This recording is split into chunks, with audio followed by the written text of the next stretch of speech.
Don't look through your legs. At midnight, the war was finally over. Mark had taken a bullet to the chest and lived to tell the tale, mostly because his four best friends dragged his dramatic self through miles of mud. Now the five of them were crammed into a small wooden boat, drifting down the foggy, silent river toward Mark's secluded lakeside home. Mark couldn't stop staring at a crumpled photograph of his beautiful wife, Grace. "I'm telling you guys," Mark said, his eyes gleaming. "The thought of Grace and our new baby is the only thing that kept me breathing on that battlefield." "We know, Mark. You've told us 4,000 times," Leo muttered, rowing the boat. Leo was the practical leader of the group, always looking for logic. "I just hope she made food," Ned whined, clutching his stomach. Ned lived for two things: eating and complaining. "Shh! Did you guys hear that?" Toby jumped, nearly flipping the boat. Toby was terrified of his own shadow. "The villagers at the docks back there. Did you see how they looked at us when we said that we were going to Mark's place? They looked like they'd seen a ghost." "They're just country folk, Toby. They're scared of everything," Sam scoffed, adjusting his glasses. Sam considered himself the intellectual, though he usually just overanalyzed things. The boat bumped against the old wooden pier of Mark's property. The house sat on stilts over the water, looking surprisingly dark and overgrown with vines for a place where newborn lived. "Grace, I'm home," Mark shouted, leaping out of the boat. The front door creaked open. Out stepped Grace. She was breathtakingly beautiful, wearing a flowing white dress, her long dark hair falling over her shoulders. In her arms, she held a tightly wrapped blanket, their baby, little Charlie. But as she stepped into the moonlight, Leo noticed her skin looked incredibly pale, almost translucent. "Mark," she whispered, her voice sounding like a breeze through dead leaves. Mark didn't care about the vibe. He ran up and threw his arms around her. "I miss you so much." The four friends watched from the pier. Guys," Toby whispered, trembling. "Is it just me, or did the temperature just drop to freezing? And why is she standing so still?" "She's just tired from taking care of a baby alone, man," Sam said, though he secretly noted that there was no sound of a baby crying, no cooing, total silence. Grace looked past Mark's shoulder, her eyes locking onto the four friends. She offered them a slow, wide smile that didn't quite reach her eyes.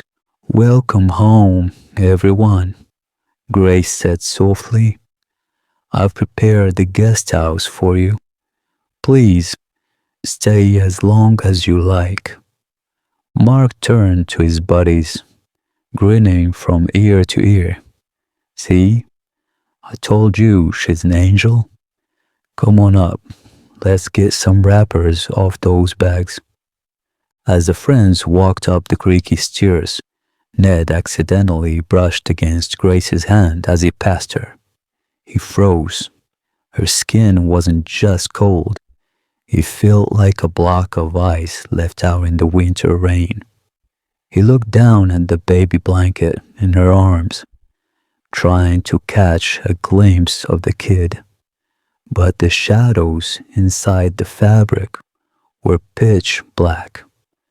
The boys were safe from the war, but looking at the dark forest surrounding the house and the strange, silent woman holding Mark's hand, they all had the exact same sinking feeling.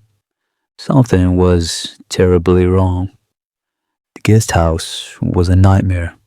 It was dusty, cobweb-ridden, and sat directly across a narrow strip of water from Mark and Grace's main house. Nobody slept. Toby spent the entire night buried under a blanket, swearing he heard a woman singing a lullaby right outside the window. The next morning, the boys decided they needed real food. Leaving Mark to unpack, the four friends took the boat down to the local village market. But the moment they stepped onto the docks, the atmosphere flipped. The bustling market went dead silent. People stared at them, whispering behind woven baskets. Okay, either my zipper is down or we aren't welcome here, Ned muttered, eyeing a pork skewer longingly. Sam pushed his glasses up his nose. Let's gather data. They walked up to a fruit stall run by a panicked-looking older woman. Leo offered a polite smile. Excuse me, ma'am. We're staying down the river at Mark's place. Do you know where we can buy some fresh rice? The woman dropped her mango. She grabbed Leo by the collar, her eyes wide with pure terror. You are staying at the old stilt house? She hissed, her voice shaking. Get out. Get out of there right now. Whoa, chill, Auntie, Leo said, pulling back. What's the issue? Mark's wife, Grace, she died, the woman whispered harshly. Months ago, she went into labor while Mark was at war. There was no one to help her.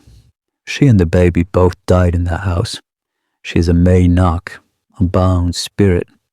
Anyone who tries to tell Mark the truth vanishes. Suddenly, a massive crash echoed through the market. A heavy wooden cart had mysteriously overturned nearby, scattering goods everywhere and distracting the crowd. When the boys turned back to the stall, the old woman was gone. Terrified and arguing entirely about whether to believe a local ghost story, the boys rode back to the house. Before they could even pack their bags to run, Mark called out to them from the main deck. Hey guys, Grace made dinner. Come over. Leaving was no longer an option without looking highly suspicious. The four friends reluctantly sat around the low wooden table in Mark's dining room. The lighting was dim, candles flickering against the dark wooden walls. Grace smiled sweetly, placing a massive bowl of dark, slimy green soup and a plate of charred, unidentifiable meat in the center. I hope you're hungry, Grace whispered, staring intensely at Leo. I made it just for you. Mark took a massive bite of the slimy green stuff. Bro, I swear, Grace is the best cook. The spinach soup is elite. To the four friends, the soup didn't look like spinach. It looked like decaying river weeds mixed with mud. The meat looked like dried hollow bark. I'm actually on a fast, Ned lied, sweating profusely. Ned had never skipped a meal in his life. Me too, Toby squeaked. Religious reasons, Very strict. Mark laughed, completely oblivious. Suit yourselves. More for me. He turned to Grace, kissing her pale cheek. Honey, could we get some more fish sauce? I think we left it on the kitchen counter. Of course, my love, Grace said softly. She stood up and walked into the pitch black kitchen. Sam, trying to keep his composure, accidentally knocked his spoon off the table. It rolled across the floor, stopping right at the edge of the dark kitchen doorway. I'll get it, Sam muttered, leaning down. As he reached for the spoon, he looked up into the dark kitchen. There was no sound of footsteps, no rustling of bottles. Instead, Sam watched in absolute, paralyzing horror as a pale, impossibly long arm stretched out from the darkness of the kitchen. The arm elongated 3, 4, 5 feet across the room, his joints popping silently, reaching all the way to the top shelf to grab the fish sauce bottle. Grace's face remained hidden in the shadows, but her extended arm snapped back into the kitchen with the bottle. Sam slowly sat back up. His face was entirely drained of color. He looked at Leo, Toby, and Ned, his eyes darting frantically. Guys, Sam choked out, his voice a tiny whisper. We need to leave. Right now. Before anyone could move, Grace stepped back into the candlelight, holding the fish sauce. She smiled a wide, unnatural smile that showed far too many teeth. Is everything okay, boys? She asked, her voice echoing slightly in the small room. You've barely touched your food. The dining room felt suffocatingly hot, yet Sam was shivering. Grace stood there, holding the fish sauce. Her eyes locked onto them. Is everything okay, boys? She repeated, her voice dripping with artificial sweetness. Sam kicked Leo hard under the table. Leo winced, looked at Sam's pale, sweat-drenched face, and realized they needed a tactical retreat. Actually, Leo blurted out, laughing nervously, we just remembered. Ned has a terrible medical condition, a very sudden, highly contagious stomach explosion. I do? Ned asked, confused. Sam pinched Ned's leg. Yes, Ned, you do. Remember, the doctor said if you eat river weeds, your appendix will literally detonate. Oh yeah, my stomach, Ned suddenly wailed, clutching his gut and throwing himself backward. The pain, it's blinding. I need to go to the guest house bathroom immediately before I ruin this beautiful floor. Mark looked concerned, but Grace's expression remained perfectly flat. We'll help him, Toby squeaked, already standing up. Before Mark or Grace could say another word, the four friends practically lifted Ned into the air and sprinted out the door, down the stairs, and across the walkway to their shaky guest house, slamming the door shut behind them. Inside the guest house, Sam grabbed Leo by the shoulders, shaking him. She stretched her arm, Leo. Her arm. It went 5 feet into the kitchen. Like rubber. She's dead. The old lady was right. Grace is a ghost. Toby was already in the corner, whimpering and wrapping himself in a dusty curtain. I knew it. I knew the baby was too quiet. We're going to die here. Calm down, Leo commanded, trying to keep his head straight. If she's a ghost, why hasn't she killed Mark? He's totally fine. Because he's completely blinded by love, Sam explained frantically, pacing the floor. According to ancient folklore, a husband under a ghost spell can't see the truth. The illusion only works if he looks at her normally. So, how do we break the spell? Ned asked, his fake stomach ache now forgotten. There's only one way, Sam whispered, pointing outside. You have to bend over and look backward through your own legs. Ghosts can't hide their true, terrifying form if you look at them upside down. We need to get Mark to do it. The stakeout. The next morning, the boys came up with a plan to get Mark away from the house. They called him down to the riverbank under the guise of helping them fix the boat's broken rudder.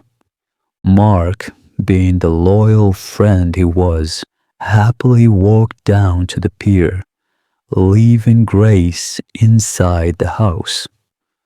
All right, Mark, Leo said, checking over his shoulder.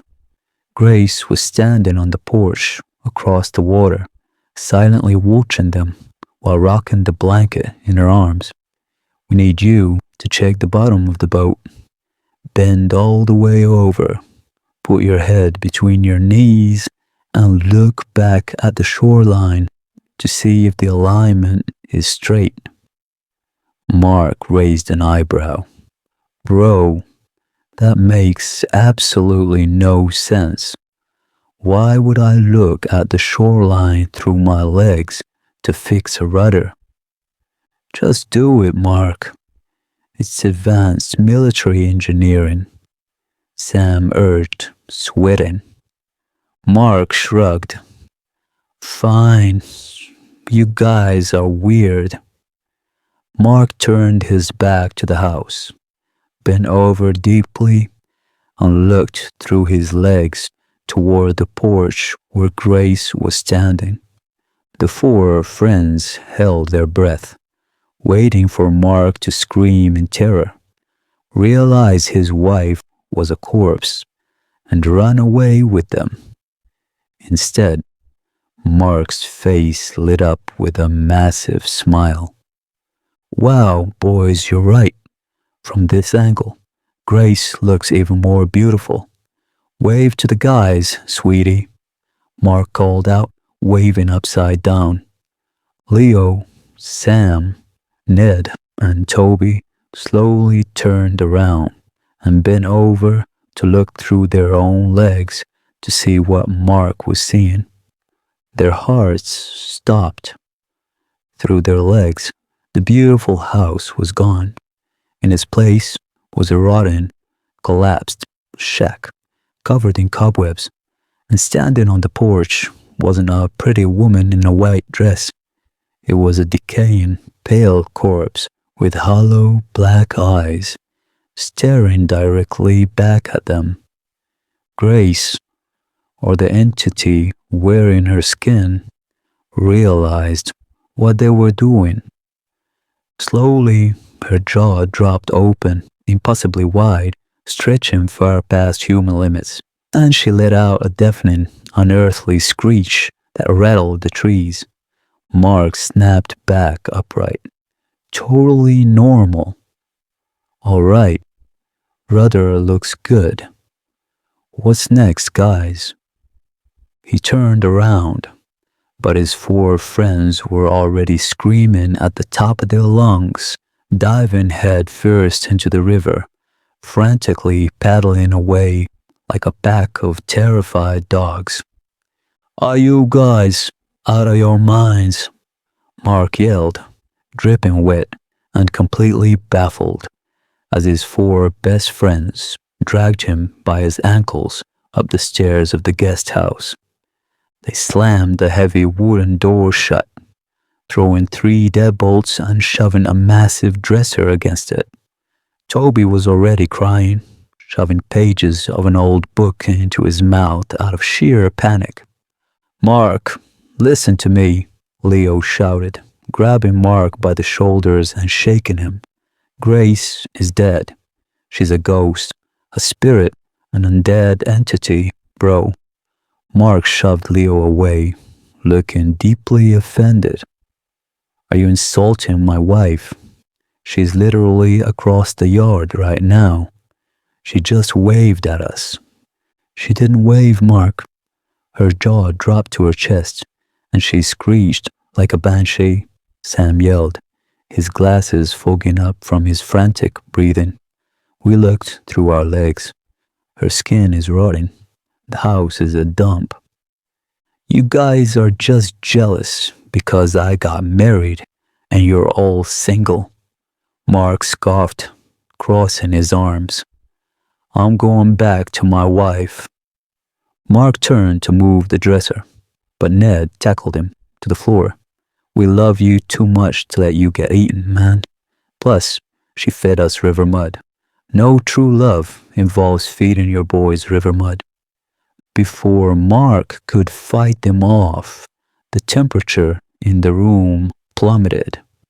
The boys could see their own breath in the air. Thump. Something heavy landed on the roof directly above them. Slowly, the sound of dragging footsteps echoed across the ceiling tiles. Creak, creak, creak. She's on the roof, Toby wailed, covering his ears. Suddenly, all the candles in the room blew out at once, plunging them into total darkness. The only light came from the eerie, pale moonlight filtering through the gaps in the window shutters. Mark, a voice whispered. It didn't come from the roof. It sounded like it was coming from inside the walls. Mark, my love, why are you hiding from me? Mark blinked, looking around the dark room. For the first time, a tiny flicker of doubt crossed his face. Grace? Honey, is that you? Don't answer her, Sam hissed, frantically ripping open a burlap sack they had brought from the market. Quick, help me scatter this raw rice around us. According to ancient lore, ghosts have a severe case of OCD and have to count every single grain of rice before they can cross it. Is that true? Ned yelled, grabbing handfuls of rice and throwing them in a messy circle around the five of them. I read it in a comic book once. Just throw the rice, Sam screamed. The wooden front door began to rattle violently. The dresser they used to barricade started sliding across the floor, pushed by an immense supernatural force from the outside. She's breaking in, Leo shouted, pulling Mark into the center of their poorly made rice circle. Stay inside the circle, Mark. The rattling stopped. Complete silence fell over the room. Then, a tiny clicking sound echoed from the floorboards. Right in the middle of their rice circle, a knot in the wooden floor popped out. From the tiny 2-inch hole in the floor, a pale, slimy hand poked through. The wrist elongated, stretching like gray dough, twisting upward into the air.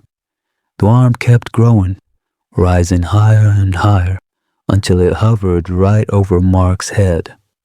The hand opened, its fingernails black and sharp, and began dropping down to grab Mark's shoulder. The floor! She's coming from the floor! Toby shrieked, jumping into Ned's arms. Hit it with something, Leo yelled. Ned, still holding Toby, kicked at the long arm, but his foot passed right through it like smoke. The arm solidified again, wrapping its icy fingers tightly around Mark's neck. Mark's eyes went wide as he was suddenly lifted a foot off the ground. Grace, stop, Mark choked out, finally feeling the terrifying, unnatural strength of the entity. Leo and Sam lunged forward, grabbing Mark's legs, entering a brutal tug-of-war match against a rubber ghost arm protruding from the floorboards. Hold on, Mark. Don't let her take you to the underworld, Leo roared. With a massive group effort, they yanked Mark downward. The ghostly arm snapped backward through the hole in the floor with an angry, echoing hiss. Mark crashed to the ground, gasping for air, looking completely terrified for the very first time.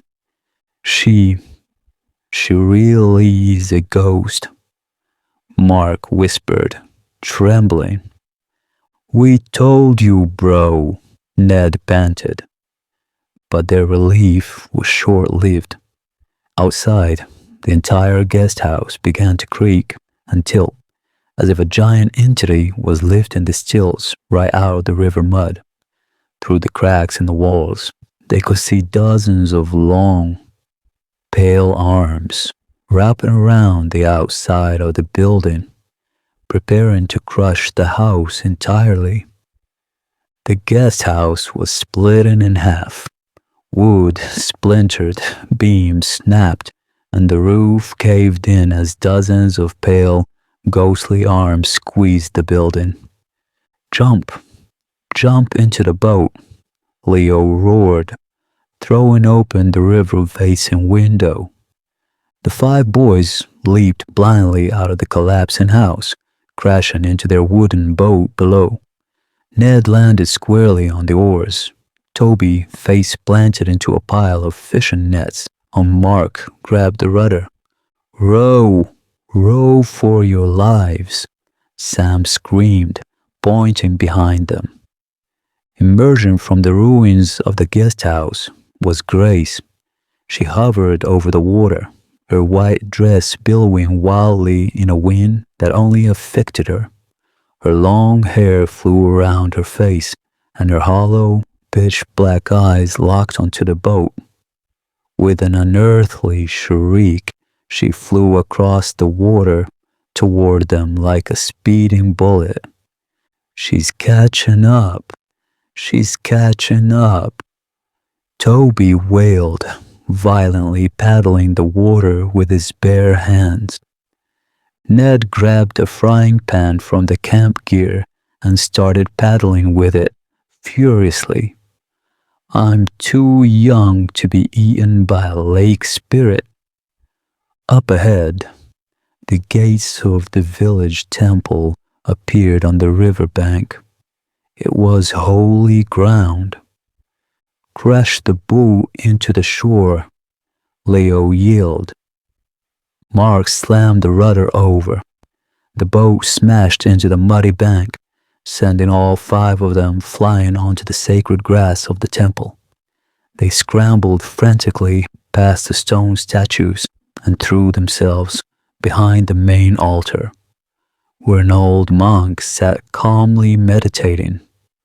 Sam quickly grabbed a ball of sacred white thread from the altar and ran it around the 4 friends and Mark, creating a protective barrier.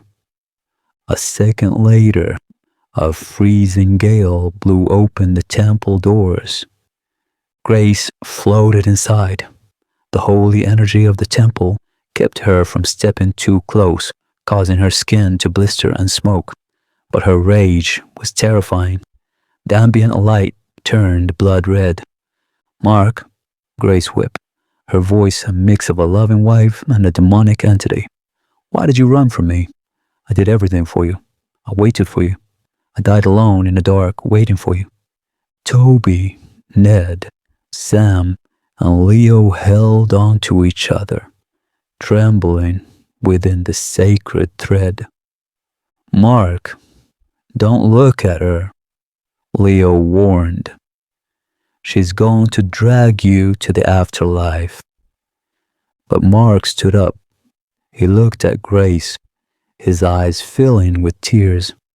Slowly, he reached out and began to untie the sacred thread around himself. Mark, are you insane?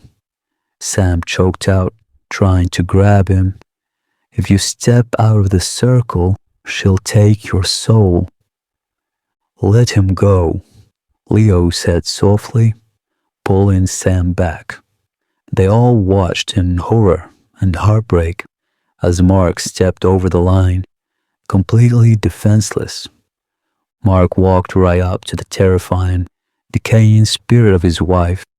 He didn't flinch at her hollow eyes or her smoking skin. He gently reached out and took her icy, pale hands. I'm sorry I wasn't there when you needed me, Grace, Mark whispered, a tear rolling down his cheek. Grace's angry expression softened. You aren't afraid of me. You know what I am. Mark smiled through his tears. Bro, when I looked through my legs yesterday at the boat, I saw everything. I saw the rotting house. I saw your true form. The four friends gasped. Wait, you knew the whole time? Ned yelled. Of course I knew, Mark shouted back over his shoulder. But I don't care. I love her. I'd rather live in a haunted, bug-infested shack with a terrifying rubber-armed ghost than live in a perfect world without my wife. Grace's monstrous appearance began to fade. The decay vanished.